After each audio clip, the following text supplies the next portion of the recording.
નમસ્કાર, આપ જોઈ રહ્યા છો નેશન પ્લસ ન્યૂઝ. હું છું આપની સાથે હેતલ ભગત.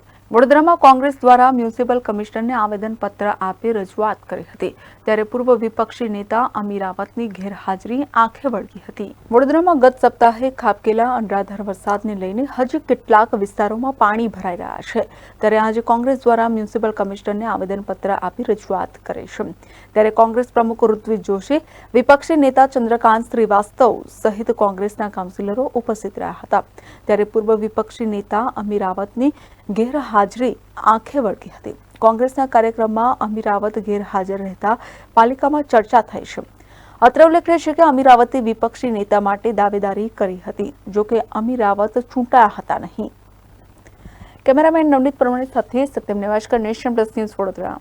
સમાચારોના સતત અપડેટ મેળવવા માટે અમારી નેશન પ્લસ ન્યૂઝની યુટ્યુબ ચેનલને સબસ્ક્રાઇબ કરો, બેલ આઇકન દબાવો અને જોડાયેલા રહો ફેસબુક, ઇન્સ્ટાગ્રામ અને ટ્વિટર પર.